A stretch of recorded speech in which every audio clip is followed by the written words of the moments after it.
Oi pessoal, tudo bem com vocês? A gente vai ler Êxodo capítulo 8. No capítulo 7 a gente viu Moisés indo falar novamente com o faraó, a gente viu o bordão de Arão sendo transformado em uma serpente e comendo o bordão dos magos e dos feiticeiros que estavam ali fazendo suas magias, suas ciências ocultas, e a gente viu que o faraó continuava com o coração endurecido e caiu a primeira praga sobre todo o Egito, né? Que todas as águas da superfície da terra da superfície do Egito, né, se transformaram em sangue. E aqui no capítulo 8 a gente vai ver a sequência dessas pragas sendo derramadas, tá bom? Gente, uma coisa que eu queria falar pra vocês é que as 10 pragas que vão ser derramadas sobre todo o Egito, elas revelam a paciência divina frente à arrogância humana, né? A gente consegue ver claramente a misericórdia de Deus no fato de que ele não enviou a 10ª praga, que é a morte dos primogênitos em primeiro lugar, nem em terceiro lugar, porque cada praga que Deus mandava era um chamado ao arrependimento, né? Moisés ia, explicava para Faraó, descrevia, alertava tudo o que iria acontecer. E se Faraó quisesse, se ele descesse do pedestal, né, de que ele se achasse, dele se achando uma divindade, se ele descesse, se ele se humilhasse, se ele reconhecesse a soberania de Deus, ele poderia sim ter evitado e ter salvado, né? Não ter deixado tantas coisas ruins acontecerem em todo o Egito, né? Então, a gente sabe que o faraó era um homem arrogante e que é soberbo, e que isso não deixou com que ele reconhecesse a soberania de Deus, tá bom? Depois disse o Senhor a Moisés: Chega-te a Faraó e dize-lhe: Assim diz o Senhor: Deixa ir o meu povo para que me sirva. Então, a gente viu no final do capítulo que se passaram 7 dias depois que as águas da superfície do Egito haviam sido transformadas em sangue. E a gente vê que Deus fala para Moisés ir diante de Faraó novamente. E Deus dá uma ordem para Faraó, que é deixar o seu povo ir e servir a Deus lá no deserto. E, gente, vocês conseguem imaginar a cabeça de Faraó, né?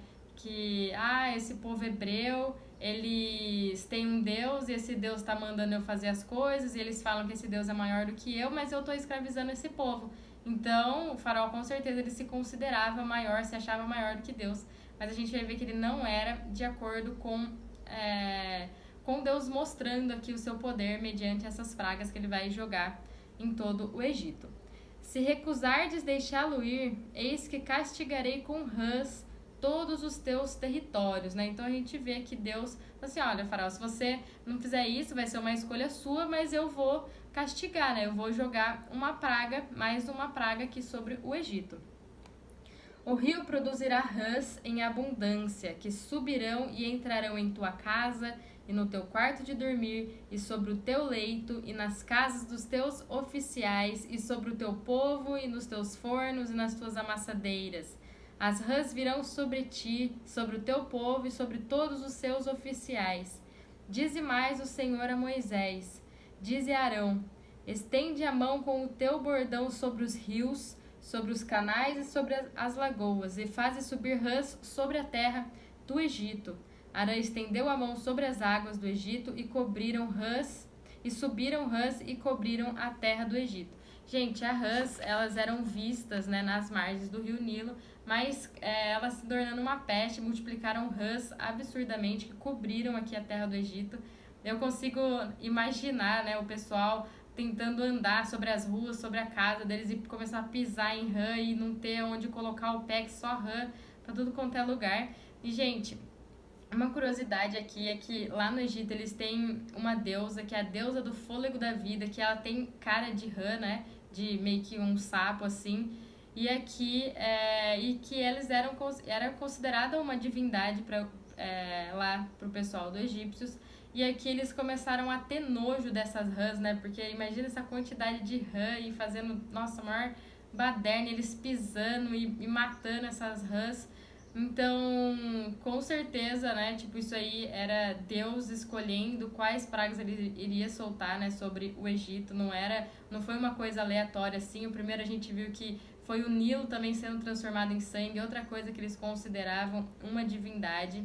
E aqui a gente vê que esses deuses para eles, que eles consideravam uma divindade, estavam sendo uma maldição e não uma ajuda, né? Tudo para que o nome do Senhor, o único Deus, fosse exaltado cada vez mais. Então os magos fizeram o mesmo com suas ciências ocultas e fizeram aparecer rãs sobre todo o Egito. Gente, vocês conseguem imaginar esses magos? Tipo, ao invés deles fazerem desaparecer ou aniquilar a praga, né? Não, eles vão e pioram a situação, eles imitam a Moisés e deixando, tipo, tudo pior, né? Trazendo mais e mais rã para o Egito, né? E a gente consegue ver que se eles realmente tivessem o poder, se eles não estavam usando de coisas ocultas assim, eles teriam realmente acabado com essa praga. Chamou o faraó Moisés e Arão e disse-lhes: rogai ao Senhor que tire as rãs de mim e do meu povo, então deixarei ir o povo para que ofereça sacrifícios ao Senhor. Então a gente vê aqui a primeira vez que o faraó ele cede, né? Ele busca a ajuda de Deus, ele vai falar com Moisés e com Arão, reconhecendo que só Deus poderia libertar o Egito dessa praga. E, gente, vocês conseguem imaginar a cabeça de Moisés? Nossa, glória a Deus, tá acontecendo, o faraó vai libertar a gente pra gente ir adorar o Senhor. Mas a gente vai ver que Moisés não sabia que o faraó ele mudaria sua cabeça, né? Mudaria de decisão e ele não deixaria o povo ir, tá bom? Vamos continuar a leitura pra gente chegar nessa parte. Falou Moisés a Faraó: digna-te dizer-me quando é que hei de rogar por ti, pelos teus oficiais e pelo teu povo, para que as rãs sejam retiradas de ti e das tuas casas e fiquem somente no rio. Então, Moisés falou assim: Faraó, fala pra mim, né, quando que é pra eu orar e pra eu fazer isso, né, marca uma data aí, né, Faraó, pra isso acontecer, pra eu orar e tudo isso acontecer. Ele respondeu: amanhã. Moisés disse: seja conforme a tua palavra, para que saibais que ninguém há como o Senhor nosso Deus. Então, vocês conseguem ver, né, a resposta de Faraó, que para mim não faz nenhum sentido, né? Ele respondeu amanhã, sendo que ele poderia ter falado assim: não, Faraó, não, Moisés, fala pro seu Deus que eu quero agora, né? Eu quero hoje que ele nos livre dessa praga. E que a gente não seja igual a Faraó, né? Porque Deus, ele pode resolver o nosso problema agora, ele quer mudar a nossa vida agora, ele quer que a gente se humilhe agora, então é tudo agora, gente, pra Deus, tá bom? E que a gente busque ele agora, tá bom? E aqui a gente vê que Moisés, ele dá todo o crédito pra Deus, né? Para que Faraó, então vai ser conforme a sua data aí, porque pra você saber, pra todo mundo saber que o mérito e o crédito é todo de Deus e ele faz todas essas coisas acontecerem. Retirar-se-ão as rãs de ti e das tuas casas e dos teus oficiais e do teu povo, ficarão somente no rio. Então saíram Moisés e Arão da presença de Faraó, e Moisés clamou ao Senhor por causa das rãs, conforme combinara com o Faraó, né? Conforme o acordo que eles haviam feito. E o Senhor fez conforme a palavra de Moisés. Morreram as rãs nas casas, nos pátios e nos campos. Ajuntaram-nas em montões e montões, e a terra cheirou mal. Vendo, porém, Faraó que havia alívio, continuou de coração endurecido e não os ouviu, como o Senhor havia dito. Então a gente vê, né, ao contrário, a gente vê aqui que o Faraó ele continuou com o coração endurecido, né?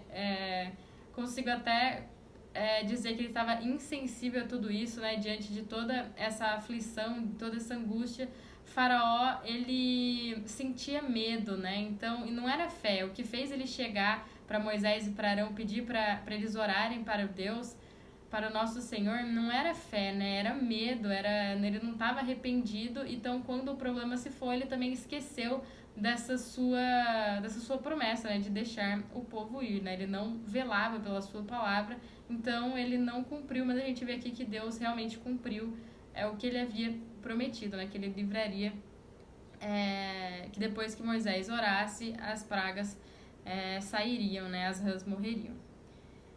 Disse o Senhor a Moisés: dize a Arão: estende o teu bordão e fere o pó da terra, para que se tornem piolhos por toda a terra do Egito. Fizeram assim. Arão estendeu a mão com seu bordão e feriu o pó da terra, e houve muitos piolhos nos homens e no gado. Todo o pó da terra se tornou em piolho por toda a terra do Egito, né? Então a quantidade de piolhos era incrivelmente grande, né? E fizeram os magos o mesmo com suas ciências ocultas para produzirem piolhos, porém não o puderam, e havia piolhos nos gados e nos homens. Então disseram os magos a Faraó: isto é dedo de Deus. Porém o coração de Faraó se endureceu e não os ouviu, como o Senhor tinha dito, né? Então a gente vê aqui que de novo o Faraó ele não abre mão do orgulho, ele ignora a alerta dos magos, né? Falando que realmente isso tinha dedo de Deus, né? Então, ao contrário aqui, gente, do que aconteceu com as outras pragas, né? Que Moisés ele vinha e alertava Faraó sobre tudo o que ia acontecer. Essa aqui, terceira praga, que é a praga dos piolhos, isso aqui não aconteceu, né? Veio sem aviso prévio. Certamente essa praga foi causada pela falsa promessa de Faraó de ter falado que ia libertar o povo, mas não o cumprindo, né? E aqui a gente vê que os magos não conseguiram multiplicar essa praga e muito menos livrar o povo dessa praga. E aí a gente vê que à medida que o poder de Deus é manifestado no Egito, até os próprios conselheiros de Faraó eles começam a admitir que tinha sim uma força maior por trás de tudo isso, que era o nosso Deus, tá bom? Disse o Senhor a Moisés: levanta-te pela manhã cedo e apresenta-te a Faraó. Eis que ele sairá às águas, e dize-lhe: assim diz o Senhor: deixa ir o meu povo para que me sirva. Do contrário, se tu não deixares ir o meu povo, eis que eu enviarei enxames de moscas sobre ti e sobre os teus oficiais e sobre o teu povo, e nas suas casas e nas casas dos egípcios se encherão deste enxame, e também a terra em que eles estiverem. Naquele dia separarei a terra de Gósen, em que habita o meu povo, para que nela não haja enxame de moscas. E saibais que eu sou o Senhor no meio desta terra. Farei distinção entre o meu povo e o teu povo. Amanhã se dará este sinal. Assim fez o Senhor, e vieram grandes enxames de moscas à casa de Faraó, as casas dos seus oficiais e sobre toda a terra do Egito, e a terra ficou arruinada com esses enxames. Então a gente vê a quarta praga sendo solta aqui, né, a praga das moscas, e Deus fala mais uma vez, né, para Moisés ir diante de Faraó, confrontá-lo lá no Nilo, como Moisés já havia feito lá na primeira praga, e para que o Faraó libertasse o povo de Deus, e que se ele não fizesse isso, haveria castigo, né? E aqui Deus deixa claro que agora ele começaria a tratar o seu povo de uma maneira diferente, né? Imagina que os egípcios lá sofrendo nas suas casas, tendo um monte de casas, e eles olhando para Gósen, né, na terra onde ficava o povo de Deus, e lá não estava acontecendo nada, né? E aí eles puderam ter a certeza de que o mesmo Deus que estava jogando as pragas sobre eles era o Deus que estava protegendo, que estava zelando pelo seu povo lá em Gósen, né? Guardando os israelitas. E aqui, gente, eu consigo, sempre que eu leio cada praga, eu consigo ver a misericórdia de Deus. Aqui Deus falando mais uma vez que seria amanhã que ele daria o sinal para que isso acontecesse, né? Para que ele soltasse as moscas, né? Falou assim: Faraó, você pode, olha, se arrepende, se humilha, vem até mim, reconheça que eu sou o seu soberano, né? Que eu sou o soberano sobre toda a terra. Mas a gente vê que Faraó não faz isto. Chamou Faraó a Moisés e Arão e disse: ide, ofereceis sacrifício ao vosso Deus nesta terra. Respondeu Moisés: não convém que façamos assim, porque ofereceríamos ao Senhor nosso Deus sacrifícios abomináveis aos egípcios. Eis que se oferecêssemos tais sacrifícios perante os teus olhos, não nos apredejarão eles, né? Que Moisés, aqui depois que Deus havia soltado essa quarta praga, que tinha mosca para tudo quanto é lado, o faraó chama Moisés e Arão, fala para eles irem e oferecerem sacrifício, mas na terra do Egito.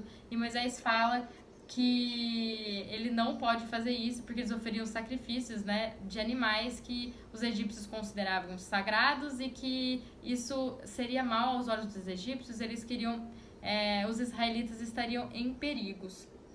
Aqui, gente, a gente vê Faraó sofrendo, né, todo o Egito sofrendo com o peso do juízo de Deus. E ele estava disposto a ceder um pouco, mas ele queria, mas com restrições, né? Vocês podem ir fazer isso aí, mas tem que ser onde eu falar, aonde eu quiser, mas não é assim, né, que Deus trabalha. Deus que fala aonde ele quer que o povo vá adorar ele, como ele quer que faça isso, tá bom? Aí Moisés continua falando para o faraó. Temos de ir caminho de 3 dias ao deserto e ofereceremos sacrifícios ao Senhor nosso Deus, como ele nos disser. Então disse Faraó: Deixar-vos-ei ir para que ofereçais sacrifícios ao Senhor vosso Deus no deserto. Somente que saindo não vades muito longe. Orai também por mim. Então a gente vê Faraó aqui, ó, você pode ir agora no deserto, mas você também não pode ir muito longe. Você não pode ir lá andar 3 dias e ir. Né? Então o Faraó sempre com restrições aqui, sempre querendo falar como eles deveriam adorar a Deus e não era para obedecer totalmente a Deus, né? Respondeu-lhes Moisés: Eis que saio da tua presença e orarei ao Senhor. Amanhã esses enxames de moscas se retirarão de Faraó, dos seus oficiais e do seu povo. Somente que Faraó não mais me engane, não deixando ir o povo para que ofereça sacrifícios ao Senhor. Então saiu Moisés da presença de Faraó e orou ao Senhor. E fez o Senhor conforme a palavra de Moisés, e os enxames de moscas se retiraram de Faraó, dos seus oficiais e do seu povo, e não ficou uma só mosca. Mas ainda esta vez endureceu o Faraó o coração e não deixou o povo ir. Então a gente vê aqui Moisés cumprindo a sua palavra, falou: Faraó, eu vou sair daqui, vou orar e Deus vai me ouvir e vai cumprir também com o que eu tô falando, vai tirar, né, não vai deixar uma mais mosca. E a gente vê que mais uma vez o Faraó ele não cumpre com a sua palavra, ele endurece o seu coração e não deixa o povo ir, né? Então, vocês conseguem imaginar, né, o Faraó, que se considerava uma divindade, né, dominando a maior nação da época, não fazia sentido nenhum para ele se curvar diante de um pastor de ovelhas e diante de um escravo que estavam falando de nome de um Deus que era maior do que ele. E assim, né, Deus ia desafiando a autoridade de Faraó e endurecendo o seu coração cada vez mais, porque apesar disso tudo, o Faraó ele tinha consciência de que Deus era maior do que ele, né, mediante todas essas pragas, né, essas 4 pragas que Deus já havia mandado sobre o Egito e que nenhum mago, nenhum feiticeiro, nem os deuses, nem o que eles consideravam deuses, e Deus atacando até diretamente os deuses deles não conseguiriam fazer nada. Então ele já tinha a ideia de que Deus era maior do que tudo isso, e isso ia desafiando ele cada vez mais e endurecendo mais o coração arrogante, o coração soberbo dele. Tá bom, gente? Então, até o próximo vídeo, que a gente vai continuar a leitura dessas pragas, tá bom? Fiquem com Deus!